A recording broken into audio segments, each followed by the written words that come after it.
Estas são histórias reais, narradas sob a ótica do serviço social. Histórias que nasceram nos corredores de um hospital, entre a dor, a esperança e a humanidade. Naquela segunda-feira, assumi o ambulatório de emergência. É a porta de entrada, onde tudo chega primeiro. A dor, o susto, a esperança. Ali, o serviço social encontra pessoas em fragilidade, famílias em busca de notícia, histórias interrompidas que precisam de cuidado. Os corredores estavam cheios. O som das macas, o murmúrio dos acompanhantes, a luz fria do teto. Em dias assim, cada minuto pesa e, às vezes, decide destinos. Entre as pessoas em espera, 2 casos me chamaram a atenção. O primeiro era um homem de cerca de 56 anos, que chamaremos de Senhor J. Tinha a cabeça enfaixada, sinais de hemorragia, olhos semicerrados, um gemido que tentava virar palavra. Dizia o próprio nome, o da irmã, e repetia: avisa pra ela. A dor era tanta que o resto das frases não vinha. Na outra ponta, um jovem, acompanhado, também ferido. Havia caído de moto, falava alto, nervoso, apontando para o salão. Ele entrou na frente da minha moto. Foi de propósito. Parecia querer se machucar. A princípio, eram histórias que não se tocavam. Mas ali, em emergência, os caminhos se cruzam com uma rapidez que a gente não controla. O Sr. J quase não conseguia dialogar. Procurei então algum contato entre os pertences. Havia uma carteira simples, um papel com um número. Liguei e pedi que a irmã viesse ao hospital para ter notícias. Conversei com a equipe médica. Naquele momento, os sinais pareciam de menor gravidade. Dentro da lógica de urgência, ficaria em observação até a avaliação definitiva. Eu segui para outros atendimentos, orientação de direitos, acolhimento de familiares, aquelas conversas que tentam organizar o que a dor desorganiza. Em emergência, esperar não é só passar o tempo, é atravessar incertezas. O Sr. J alternava silêncios e pequenos pedidos. Às vezes chamava a irmã pelo nome, às vezes só levava a mão à cabeça, como quem tenta segurar a dor com os dedos. Enquanto isso, o jovem da moto insistia na mesma versão. Dizia que o homem surgira do nada na pista. O tom era de acusação. E eu pensava, quando o medo fala por nós, as palavras ganham arestas. Com o correr das horas, algo mudou. O Sr. J começou a apresentar instabilidades. Foi levado para outra sala, passou por tomografia. A equipe percebeu que havia complicações internas. Era mais grave do que parecia. Foi necessária a intubação.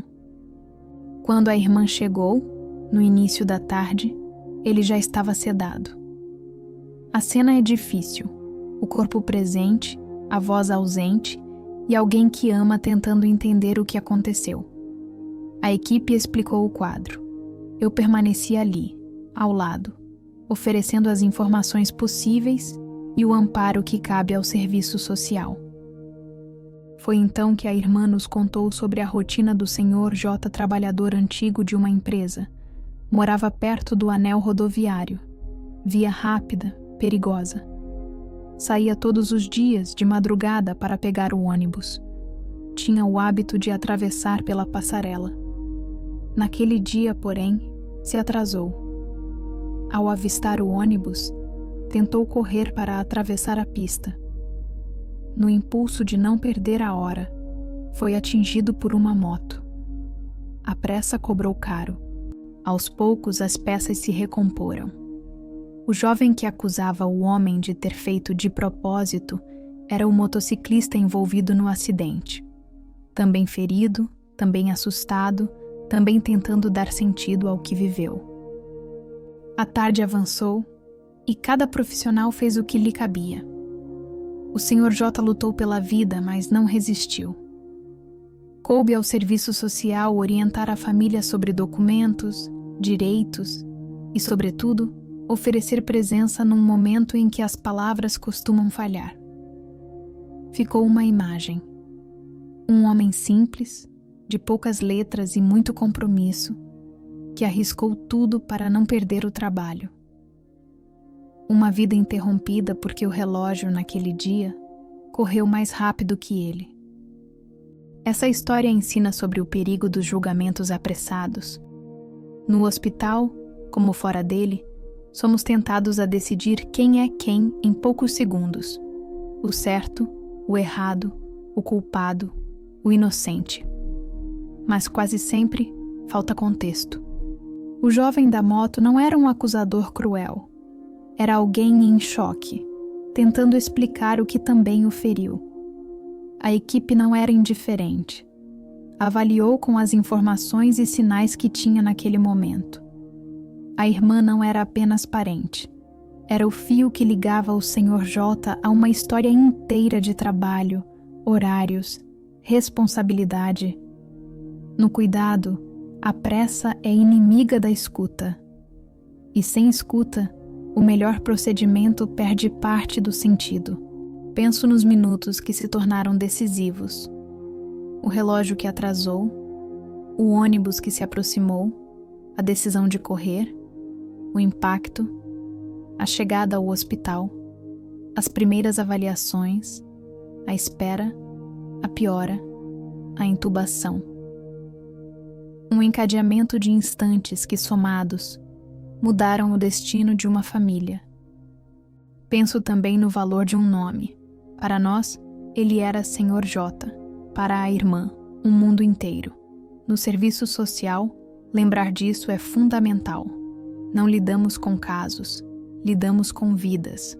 E cada vida pede cuidado, mesmo quando o tempo é curto. Se me perguntam o que aprendi, eu respondo: aprendi que a pressa pode ser cruel, que o trânsito, o relógio, a fila, a avaliação inicial, tudo isso precisa ser atravessado com técnica, sim, mas também com humanidade. Aprendi que nossas suposições podem ferir tanto quanto um diagnóstico mal explicado, e que, no fim, o que permanece é a maneira como olhamos para o outro. O caso do Sr. J não foi uma situação de desistência da vida. Foi a pressão de um cotidiano que exige chegar na hora, custe o que custar. Mesmo assim, e sobretudo por isso, a resposta deve ser a mesma: acolher, não julgar e garantir o cuidado necessário. O Sr. J perdeu a vida para não perder o ônibus. Cumpriu-se ali o ditado: perca 1 minuto da sua vida, mas não perca a sua vida em 1 minuto. Nos corredores de um hospital, cada passo carrega um destino. E cada destino nos lembra que a vida é frágil demais para ser medida por preconceitos ou pela pressa. Essas são as vozes do corredor. Histórias reais, narradas com humanidade.